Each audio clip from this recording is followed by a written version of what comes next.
Texas A&M has the best running back room in the SEC heading into 2025.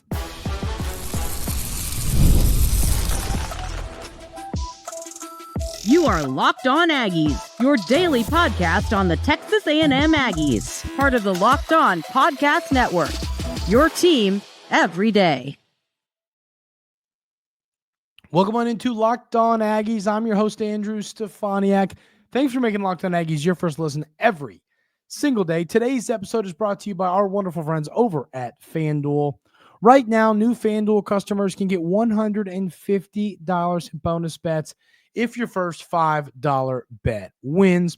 On the show today, ladies and gentlemen, we're going to talk about baseball. Really frustrating loss last night.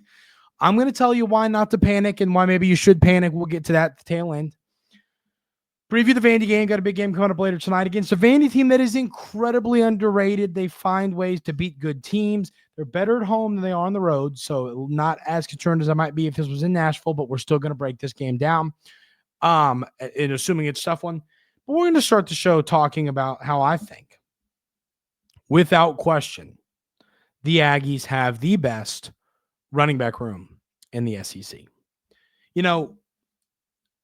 And, it's so funny. We just got done talking about that list yesterday of the top 100 players. And that was talked a lot about in the SEC group chat, the Locked On SEC group chat, about how, how is this making any sense? But I got done talking about Le'Veon Moss with that. So it made me think and yes, lists will come out. Lists will come out of the top 3 running backs in the SEC. All of these lists are going to come out. All of this stuff's going to happen, and that's going to be the reality. And Le'Veon Moss, without question, without a doubt, is going to be listed as the top 5 running back in the SEC.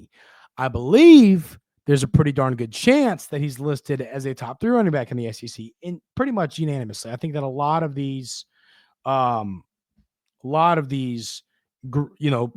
rankings lists are going to have that, and so on and so forth. So what's going to be interesting is when you look at the running back room as a whole. So we're not just talking the running back room. We're not just talking about Le'Veon Moss and running back 1. We're talking about the room as a whole. I think that you're going to see Texas A&M be listed as the best running back room in the SEC. And it's going to be one of the best in college football. I mean, you've got some great running backs in this league. You got, there's great running backs in the SEC, and there's great running backs in college football this year. But, some players, you're losing some players. So Genty's gone. You're seeing some different running backs move on to the next level. So my thoughts here are pretty simple. I think that Texas A&M, when it comes to the depth of the room top to bottom, is elite. I still believe that Ruben Owens is going to surprise some folks this year. I think that he's going to take his game to that next level where you go, man, this kid is really good. I think that Owens has had that weird career where I'm sure a lot of folks are kind of sitting here and saying to themselves, you know what? The 5-star didn't pan out like we would have hoped, or whether they're Texas A&M fans or just college football fans in general. I think some might say that. And, knowing that, I think it's a fair statement. I think it's fair to say that Texas A&M running back Ruben Owens has been a bit underwhelming in his career. Now, he missed the entire year last year except for the Texas game and the bowl game with an injury. And, the year before, he really doesn't shine like you would have hoped, is I think what I would say. I mean, he did a lot well. There's no question. He did a lot well, and you could see the upside. But there were if you watch back the freshman year film on Ruben Owens, you go, okay, he does a lot well, but he's still making these freshman mistakes and missing some holes and some stuff to work out. I mean, he's got the speed and the talent and the ability to run through people and around them and past them and all this. But, there's definitely some we want to see him prove it at the college level. And everyone anticipated that coming this season being last season. The injury before the year gets started kind of really hurts that. And then, we saw him do some good things against USC in the bowl game and had a few snaps against Texas. But, I mean, he didn't quite have that opportunity to prove who he is. And I think next year he's going to do that. And then, I mean, you still got Amari Daniels, who's an absolute dog, a great player, a guy that is going to come in and help your team. Y'all know that I love Amari Daniels. I think he's a good player. I think that some of these freshmen, the two freshman running backs you got coming in and Ryden, I think that those guys, I really like DeAndre Ryden a lot. I think he's going to be great. But I think that you got to get those guys some snaps. And I just, they're the future. Mari Daniels is not the future. They're the future. So I could see a world where one of those two freshman running backs kind of work in as maybe the RB3. It's possible. But I just think if I'm this coaching staff, I'm trying to get as many carries in the hands of Le'Veon Moss as possible. I think that you're going to see a lot of carries be given to Ruben Owens on top of Le'Veon Moss. But like I was going to talk about, is there a chance that that Le'Veon Moss could have the single season Texas A&M rushing record? I mean, the record was over 1,700 yards. Like, I don't think he's going to be able to do that. I think behind this offensive line, if he was a 30 carry a game running back, I think he could. Yeah, for sure.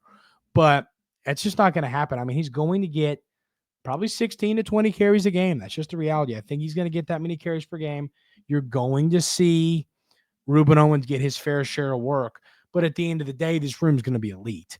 I mean, especially, and it's unfair to judge a running back room by the offensive line. I know the point of this is to talk about how good the running back room is, which, as y'all know, I believe it's going to be great. But how good this offensive line is going to be, I think, is also going to play a massive role in how good the running back room is going to be. I mean, I think that the Aggies are going to have one of the best offensive lines in the SEC.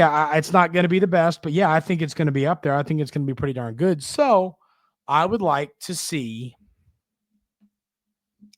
this tandem of Le'Veon Moss and Ruben Owens take that next step. But I guess the point is, when you're talking about ranking running back rooms in college football, I don't see a way in the world that you can't tell me that 1-2 punch of Ruben Owens and Le'Veon Moss, well, it'd be, Le'Veon Moss and Ruben Owens, if you're talking about 1-2 punch, is not one of, if not the best running back rooms, not only in the SEC, but in all of the college land. I mean, that's just the reality. So, and I still want to hear y'all's thoughts. We've discussed this some, but I mean, what are y'all's thoughts on the type of impact that we're going to see out of Ruben Owens? I'm curious, like, as much as I love Ruben Owens and I think he's in for a good season, he's going to have that, hey, I am a 5-star, look how good I am, watch this type of year.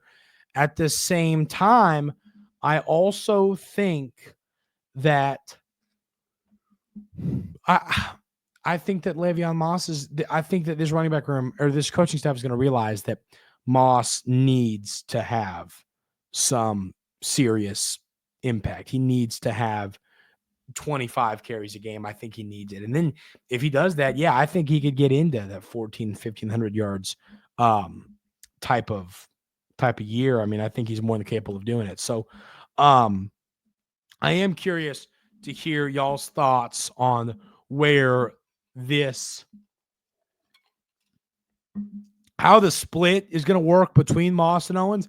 And then on top of that, where do you kind of rank this room in the SEC? I mean, yeah, we'll get to the debates. The lists will come out and we'll debate them and we'll talk about it. But I mean, right now, and I know there's still portal stuff to be happening, depth chart messes to be worked out. There's a lot going on, but I'm just telling y'all, at the end of the day, when I look at this team, I think that this is one of the best running back rooms not in the SEC, but also in all of college football. We're going to move on and break down our thoughts on the upcoming matchup between the Aggies and the Vanderbilt Commodores, which is coming up later this evening. A big game against an underrated basketball team. We're going to preview it, talk big picture basketball. We'll do that coming up right here on Locked On Aggies.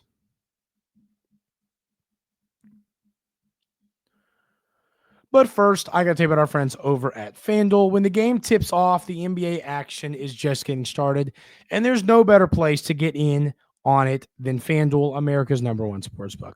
With FanDuel, you can place live bets throughout the game, so even if you miss the opening tip-off or want to bet on a fourth quarter comeback, you can stay in the action.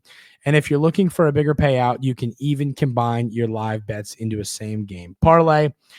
I love using FanDuel's live betting feature because it keeps every moment of the game exciting. Whether I'm backing my team for a late game rally or picking a player to hit a clutch three, I never feel like I missed my chance. Plus, the app is easy to use, and when you win, you get paid instantly. Right now, new FanDuel customers can get $150 in bonus bets if your first $5 bet wins.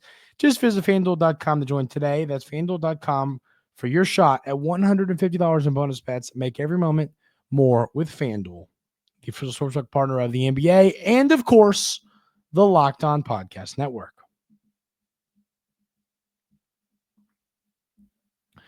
So the Aggies got a big game coming up this evening against the Vanderbilt Commodores, a Vanderbilt team who I think if you had to make the biggest surprise of SEC play, I mean, I think without question it is the Commodores. I mean, they're 13-2 at home. They're 2-6 on the road. They've been obviously a lot better in their weird arena than they have been on the road. But still, a team, them in Missouri, I've been really impressed with what we've seen from these Vanderbilt Commodores under their new coach, Coach Byington. I think they're buying into his system of everyone's a guard, everyone, that whole thing. That's why, those of you going to Reed Arena tonight, you'll hear when they introduce the players for Vandy, they're going to say, it's going to go. And now taking the court, they're going to say all of the players, Devin McLaughlin, guard. They're going to say Jalen Carey, guard. That's like they do this, even though they're like forwards. I don't know why. It's because he wants to teach. Coach Byington, I read an article about this, wants to teach more of a European style of basketball. Interesting stuff, I think. But their real star is Jason Edwards, a kid, a guard, a little tiny 6'1", 175-pound guard from Atlanta. But a kid, like when you watch Jason Edwards on the court, he is an absolute star.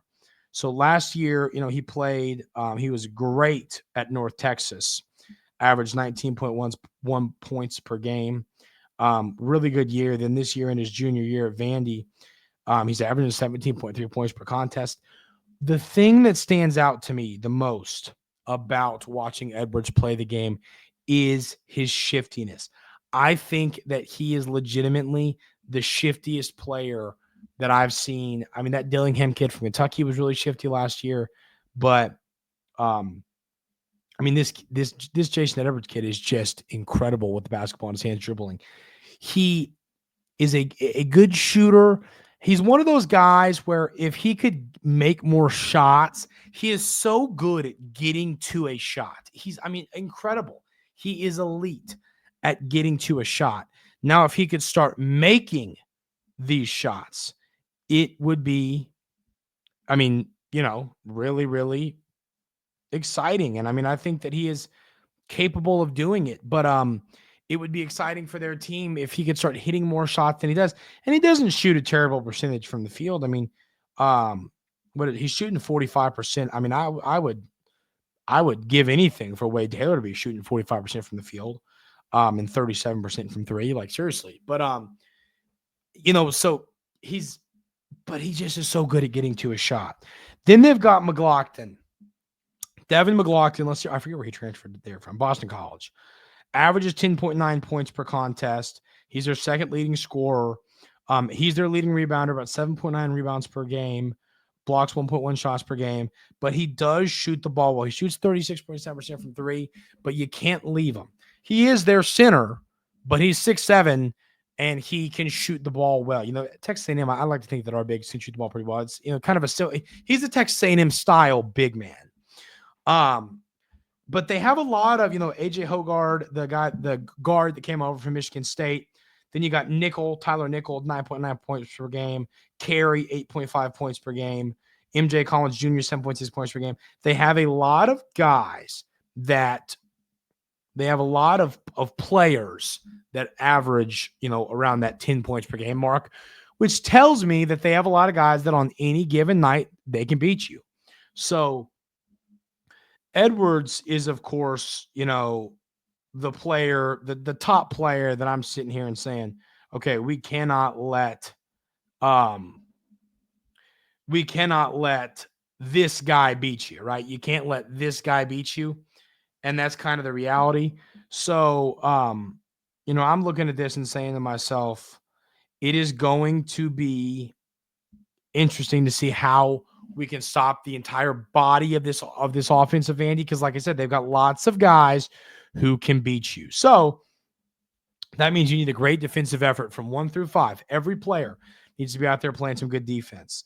And I mean, not to try and talk about the magnitude of this basketball game, but I mean, you've dropped a couple here, and this is now a game you're sitting with a 20-7 record overall. You lost Tennessee, you lost Mississippi State, you've lost 2 games in a row.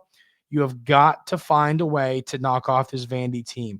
Your stretch to end it is not easy. Going to Florida, hosting the Auburn Tigers, and then playing LSU on the road. I mean, LSU on the road should be a pretty easy game to win, but I mean, there's a world where you finish this thing out. If you beat Vandy, you finished out 2-2. So you got to win this game.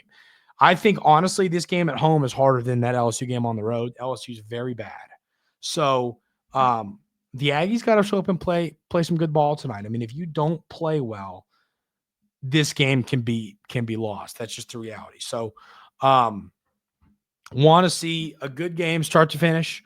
Want to see this team continue to shoot the ball well. Want to see high volume of threes go down. The Aggies have struggled to make threes, and you want to see that not be the case in this game. I mean, and I'm going to keep begging for, obviously, yes, we want to continue to be great defensively. We want to continue to dominate on the boards. Those things are always going to be, the main talking points about this Texas A&M basketball team. But you need Zurich Phelps and Wade Taylor. You need those guys to be really good for your team. So, Wade Taylor is going to have to play a good game tonight. I mean, especially if you want to beat Auburn and you want to beat Florida, he's going to have to play well. But, I mean, we got to see Wade Taylor start to shoot a better percentage from the field and from three. I mean, it's been really rough.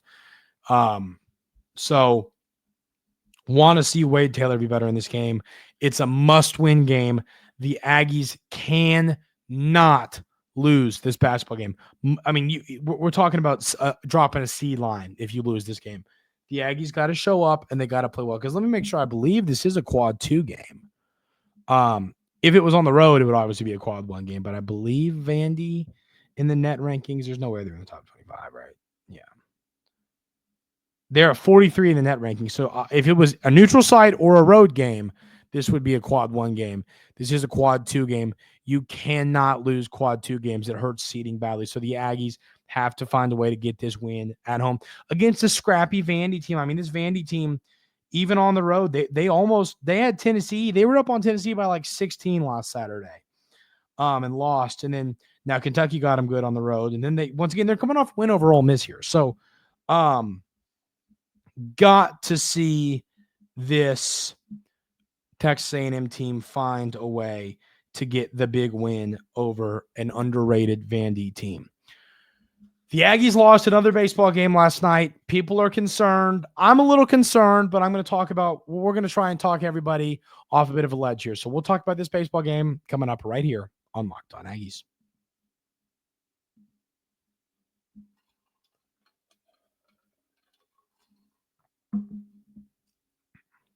So Texas A&M, after the 7-3 loss to Texas State, has now lost 2 straight baseball games. I'm really convinced, and I hate you sound. Nothing grinds my gears more than when some of these other fan bases are coming in early and talking about some early season losses.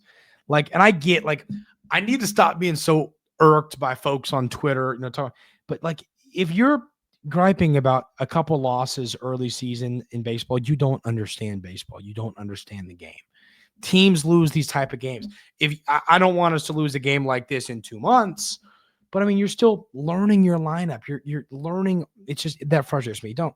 So I beg A&M fans, don't go do that. If Texas loses to a terrible team or Tennessee loses to a terrible team or LSU, don't go say anything because it's baseball. This stuff happens.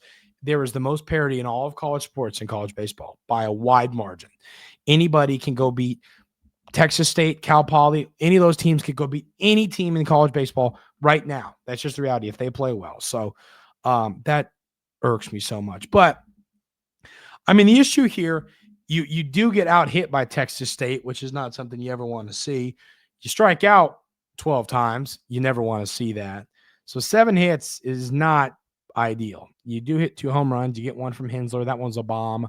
And then you get one from Kent. And I mean, it's great to see that. But at the end of the day, really, really concerned about the pitching in this game. In this one, you get 2 walks from Smith. You get 2 walks from Morton, 2 walks from Cunningham, 10 walks in this game. Those of you everydayers here at Locked On Aggies that have heard me talk a lot about Texas A&M baseball, whether it's last year or early into this year, walks can't happen. I mean, walks lose baseball games. That's just the reality. You cannot walk a ton of guys. It's not a winning recipe. And I think that is what frustrates me. 10 walks, you're never good luck winning a baseball game when you walk a team 10 times. You're just not going to get it done. So, really, really frustrating to see that. So when you talk about not panicking, I think the reason, yes, frustrating loss. I mean, there's no reason to sit here and gripe about it. It's just the reality. It was an ugly loss. You should not be losing that game, but it happened. So the reality is this team has got to calm down, not press, and go win some baseball games. You got a big weekend coming up with some important games against some good teams. You're going to see your first real competition this weekend. The Aggies got to calm down, go and play their game. I believe this is the most talented team in college baseball. Playing without Grahovac is going to be weird. It's going to be tough. Obviously, we got that news yesterday. He's done it for the year, but you got to find a way to win games without him. It's just the reality. So I'm not panicking yet. Yes, now I'm concerned. I'm not panicking. If you go 1 for 2 this week, you go 1 for 3 this weekend, we're going to be concerned quickly. You need to win these early season games. I mean, because once you get into the SEC, I talk about, it's basically MLB spring training at that point. So if you're losing games to some teams like this often, it's a problem. If it becomes a rarity, it's fine. It happens. If it becomes often, that's when it's a problem. So, really want to see a good weekend from the fellows this weekend. It's a big few games. So, pay attention there. But we'll obviously break down the weekend when we get closer to it. But don't panic yet. Be concerned. If there's the red button, the red panic button, you're allowed to have your hand right here, right above it, but don't press it yet. I believe this team's going to figure it out. And if they don't, we'll talk about it. But I believe in this team. I think that you got a new head coach is figuring out how to use a bullpen and all this. I think we're going to be just fine. So, but we'll see. So we're going to relax and we're going to figure it out. That is going to do it for today's episode of Locked On Aggies. Thank you all so much for being here every single day. I really, really do appreciate it. I hope everyone has a great rest of their day. Enjoy the big basketball game tonight. Must win for the Aggies. And we'll see you tomorrow right here on Locked On Aggies.